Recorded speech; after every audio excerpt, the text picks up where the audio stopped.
విజయవాడలో రాష్ట్ర జేఏసీ కార్యాలయం ప్రారంభం చేసినందుకు చాలా సంతోషంగా ఉందని సినీ నిర్మాత జేఏసీ నాయకులు రామదాసు హర్షం వ్యక్తం చేశారు.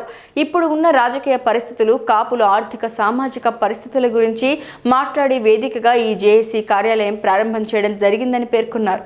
ఈరోజు రాష్ట్ర జేఏసీ అంటే జాయింట్ యాక్షన్ కమిటీ ప్రారంభం చేసాం. ఎందుకంటే ఒక ఆఫీసుని ప్రారంభం చేయాలనే ఉద్దేశంతో దీన్ని చందు జనార్దన్ గారు, అలాగే మా బాడిత శంకర్ గారు, మా సాంసర గారు వీళ్ళందరూ అటెండ్ అయ్యి కొబ్బరికాయ కొట్టి ముందు ప్రారంభించాలి, ఎందుకంటే ఇంకా లేట్ కాకూడదు అనే ఉద్దేశంతో అనేకమైన ప్రయోజనాలు ఈ జాయింట్ యాక్షన్ కమిటీ దాంట్లో ఉన్నాయి.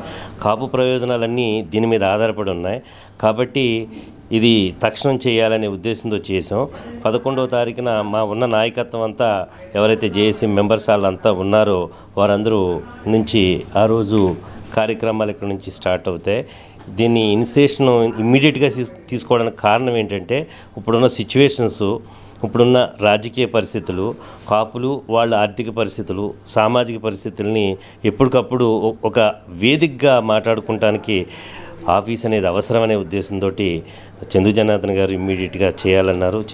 చందు గారు, నేను ముత్యాల రామదాస్ గారు, నేను బాడి శంకర్ గారు, సాంసర గారు, ఇంక ఇతరులందరూ దీనికి పూర్తి సహాయ సహకారాలను అందిస్తూ ఈ ఆఫీసు 100 ఆఫీసులు కావాలని, ఎందుకంటే తక్షణం తర్వాత రాజమండ్రిలో పెట్టాలి, ఏలూరులో పెట్టాలి, లేదా తిరుపతిలో పెట్టాలనే ఉద్దేశంతో కేవలం కాపు ప్రయోజనాలని ఇతరులతో కలిసి ఉండే విధంగా, సమైక్యంగా ఉండే విధంగా జరగాలంటే కొన్ని ఆఫీసుల్లో కొన్ని కార్యక్రమాలు మనం చేయాలి, ప్రతి ఒక్కరికి దగ్గరలో ఉండాలనే ఉద్దేశంతో ఇది ఏర్పాటు చేయడం జరిగింది.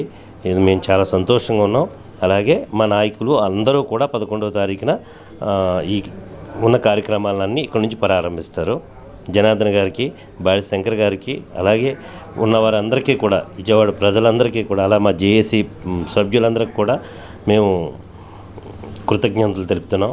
స్పీడ్గా ప్రతి విషయాన్ని కాపులకి ఏదో ఒక రకమైన మేలు జరగాలనే ఉద్దేశంతో ఈ ఆఫీసు మెయిన్ దృక్పథం అది. కాబట్టి మా కాపులకి అందరికీ మేలు జరగాలని కోరుకుంటున్నాం. Thank you.